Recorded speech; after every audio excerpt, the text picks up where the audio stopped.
Ito ah, ina-express po namin kung gaano po kabuti ang Panginoon po. Amen. Amen.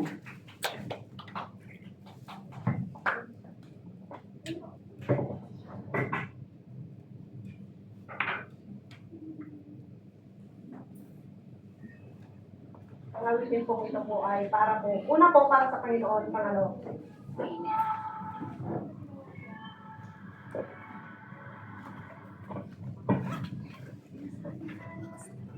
Sometimes the same thing might be the right thing.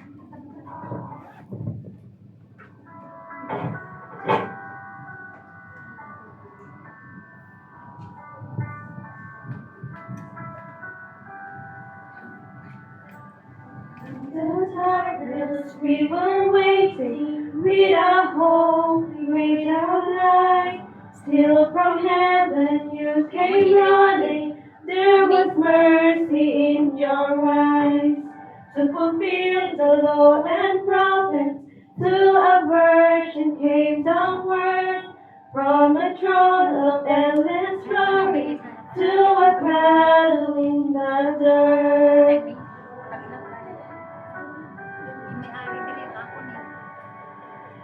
Praise the Father, praise the Son, praise the Spirit, three in one. God of glory, majesty, praise forever to the King of Kings. To rebuild the kingdom calling and to reconcile the lost, to redeem the whole creation. You did not despise the cross, for even in your suffering you stuck to the other side, knowing this was our salvation. Jesus, for our sake you died.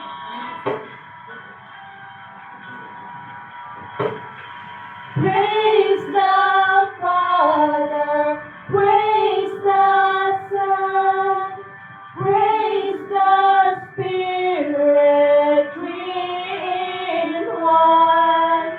God of glory, majesty, praise forever to the King of Kings. The moment that you rose, all of heaven held its breath, till the soul was moved for good, for the Lamb had conquered death, and the dead rose from their tombs, and the angels stood in awe for the souls who would come to the Father are restored, and the church of Christ was born, and the Spirit lit the flame. Now this gospel to all folk shall not kneel, shall not pay. By His blood and His name, and His praise, and I am free. For the love of Jesus Christ, who has resurrected me.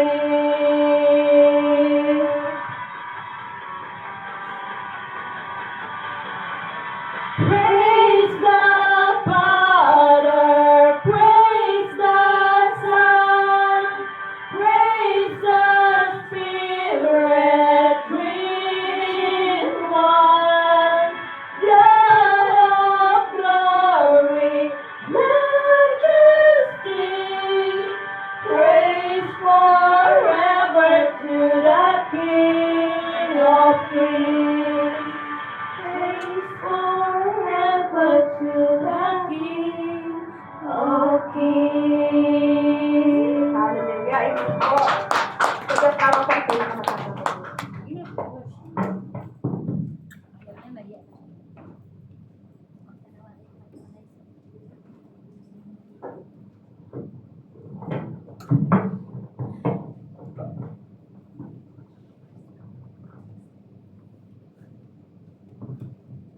Praise the Lord. Napakaganda pong awitin para po sa ating Panginoon. Amen. Praise the Lord. So, tunay nga po na napakabuti po ng ating Panginoon. Kaya sa ating pagpapatuloy, manalangin muna tayo. Praise the Lord. Hallelujah. Glory to God. Amang banal na makapangyarihan sa lahat, sa pangalan po ng aming Panginoong Hesus, sa kapangyarihan ng iyong banal na Espiritu sa oras po na ito, kami, O Diyos, ay nagkakakumbaba, pinagkakatiwala, O God, ng pag-aaral ng iyong mga salita.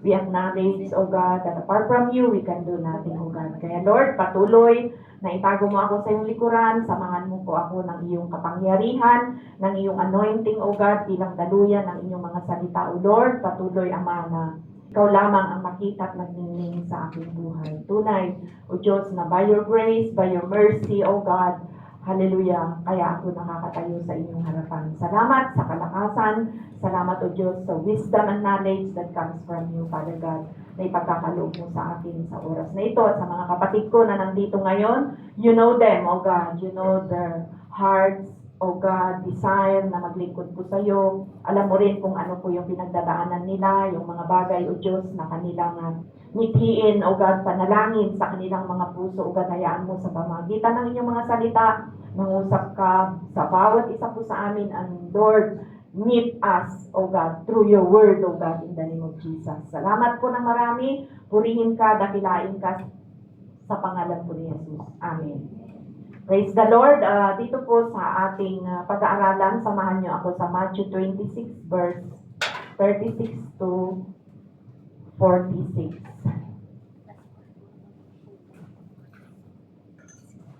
Meron po akong inano po dyan. Okay. So, basahin po natin.